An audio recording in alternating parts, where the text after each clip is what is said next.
సంపతన్న గారికి, హిజ్మతుల్లా గారికి, వేదిక మీద ఉన్నటువంటి పెద్దలందరికీ, మాజీ ఎమ్మెల్సీలు, ఎమ్మెల్యేలు, కార్పొరేషన్ చైర్మన్లు, మహిళా సోదరిమణులు, పత్రికా మీడియా సోదరులు, మీకు కూడా దాదాపుగా 11 o'clock నుంచి ఈ యొక్క ప్రోగ్రాం ఉంది, లేట్ అయిపోయింది. పేరు పేరున ప్రతి ఒక్కరికి కూడా నమస్కారాలు. పత్రికా, పోలీస్ అందరికీ కూడా, ముఖ్యంగా నాయకులకు ఒకటే చెప్పదలుచుకున్నాం. నాయకులు అంటే సేవకులు. పొలిటీషియన్ అనేది మరి డామినేషన్ కాదు, డిక్టేటర్షిప్ కాదు, లేదా ఇంకోటేదో కాదు, సేవా కార్యక్రమం. ఆ సేవను ఈరోజు మరి పాదయాత్ర రూపంలో ప్రతి గుండె తట్టి, ఆ రోజేమో బాధలు తెలుసుకున్నాం, ఈ రోజు ఇస్తున్నటువంటి పథకాల పరిస్థితి ఎలా ఉందో కూడా తెలుసుకోవడానికి ఈరోజు మరి సోదరిమణి మన గౌరవ ఏఐసిసి ఇన్ఛార్జ్ మీనాక్షి గారు పాదయాత్ర చేయడం జరిగింది. పాదయాత్రనే కాదు, శ్రమదానం కూడా.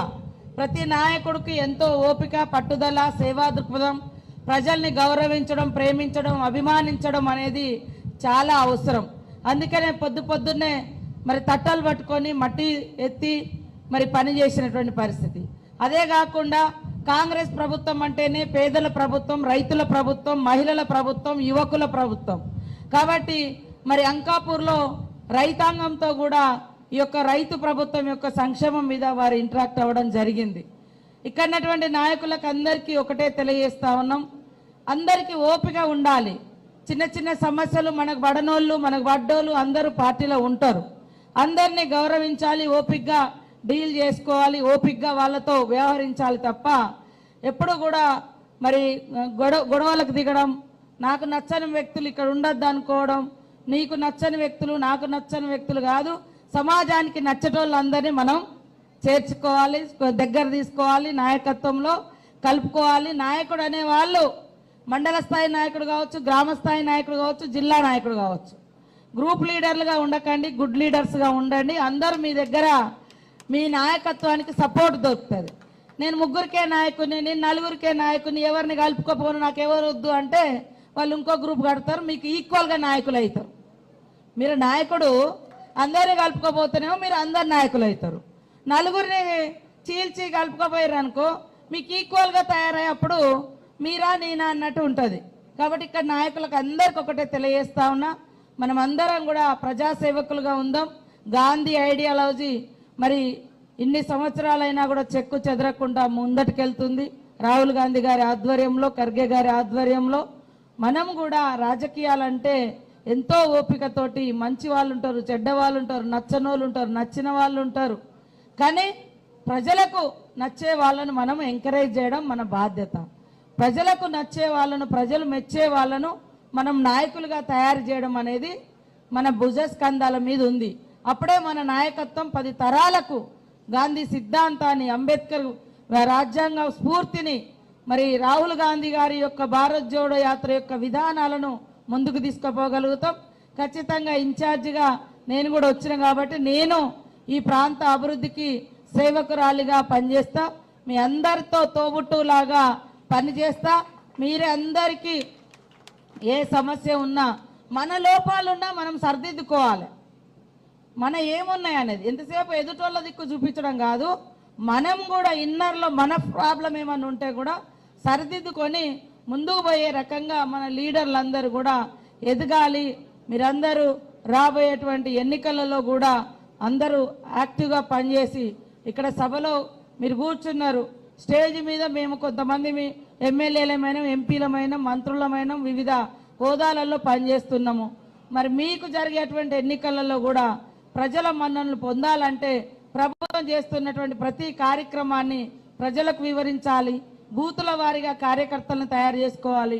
అక్కడ ప్రజల మెప్పు పొందేటువంటి లీడర్షిప్ను కూడా గ్రామ స్థాయి నుంచి తయారు చేసుకున్నప్పుడు పార్టీ అనేది స్ట్రాంగ్గా ఉంటుంది. ఒక లీడర్ పోయినంత మాత్రాన, ఒక లీడర్ అటు ఇటు అయినంత మాత్రాన పార్టీ ఎందుకు మరి షేక్ అయ్యే పరిస్థితి వస్తుంది. ఏ పార్టీ అయినా, ఏ విధానమైనా గ్రౌండ్ దాకా పార్టీ లేకపోవడం, లేదా సిద్ధాంతపరమైనటువంటి అవగాహన క్యాడర్కు లేకపోవడం. కాబట్టి ఈరోజు మీనాక్షి మేడం గారు సేవాగ్రామంలో మన ప్రతి కార్యకర్తకు 6 నెలలకు 3 నెలలకు ఒక ట్రైనింగ్ సెంటర్ నడుపుతా ఉంది. మొత్తం మనిషి భావజాలం అంతా మార్పిచ్చి సింపుల్గా కూడా ఎలా సేవ చేయగలుగుతాం, ఆ రోజు గాంధీ గారు ఎట్లా చేసిండ్రు అనేది అక్కడ ట్రైన్ చేస్తూ ఉన్నారు. సో మన సిద్ధాంతము ప్రజల సిద్ధాంతం, మన ఆలోచన విధానం ప్రజల ఆలోచన విధానం. ఏం చేసినా ప్రజల కోసం, సమాజం కోసం, సమాజ అభివృద్ధి కోసం. బీజేపీ లాగా ఓట్లప్పుడు కులాలు, ఓట్ల కోసం మతాలు, వాళ్ళు ఏం చేసిరు చెప్పండి? హిందువులు హిందువులు అని అంటుండ్రు. ఏమన్నా హిందువులు దేవునికి పెట్టి అగరబత్తి మీద ఏమన్నా జిఎస్టీ తగ్గించిరా? ఏమన్నా గుడి ఎక్కడైనా ఉట్టిగా ఫ్రీగా గుడి ఇచ్చిరా? ఏమన్నా కనీసం బళ్ళు కట్టించిరా? పేదోళ్ళకి ఏమన్నా ఇల్లు కట్టించిరా? ఓట్లప్పుడే ఈ విభజన రాజకీయాలు ఈరోజు ముస్లింలకు సంబంధించి ఇప్పుడు లేపుతా ఉన్నారు.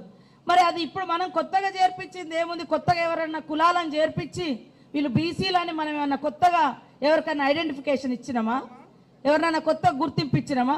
ఏండ్ల కొద్దీ ఎవరైతే ఇందాక షబ్బీర్ అలీ సార్ చెప్పినట్టుగా మరే గుజరాత్లో ఉండొచ్చు ఆ క్యాస్ట్, ఆ ముస్లింలలో పేదవాళ్ళను రిజర్వేషన్స్, వారణాసిలో మోడీ పోటీ చేసిన కాడు ఉండొచ్చు, మోడీ పుట్టిన కాడు ఉండొచ్చు, మోడీ రాష్ట్రాలున్న కాడు ఉండొచ్చు. ఇప్పుడు మనల్ని తీసేయమంటారు. ఇప్పుడు మేము ఎవరిని కొత్తగా చేర్పియలే, ఏ ముస్లింకు కొత్తగా రిజర్వేషన్ ఇవ్వట్లేదు. గతం నుంచి ఉన్నటువంటి వాళ్ళనే అదే లెక్క కులగణన జరిగింది. అంటే తొంటరితనం అంటారు దీన్నే. అసెంబ్లీలో సంపూర్ణంగా మద్దతు ఇస్తున్నామని చెప్పారు. బయటకు వచ్చి ఆ బిల్లు తీసుకుపోయి ఇప్పుడు ఢిల్లీలో ఉన్నది, ఆ ప్రభుత్వం ఆమోదించాలి, మోడీ గారు, రాష్ట్రపతి గారు, కేంద్రము. అది చేస్తే మేము ఎన్నికలో పోతామంటేనేమో ఇప్పుడు కుంటి సాకులు వెతుకుతా ఉన్నారు. వీళ్ళకి ఎంతసేపు ఏ పేదోళ్ళు, ఏ బడుగు బలైన వర్గాలు, ఎవరికి అసలు రిజర్వేషన్ల విధానానికే వాళ్ళు వ్యతిరేకం. బీసీలకు, ముస్లింలకనే కాదు, ఎవరికి ఉండొద్దు, ఎవరికి సబ్సిడీలు ఇవ్వద్దని అంటారు వాళ్ళు. అందుకనే ఏది కూడా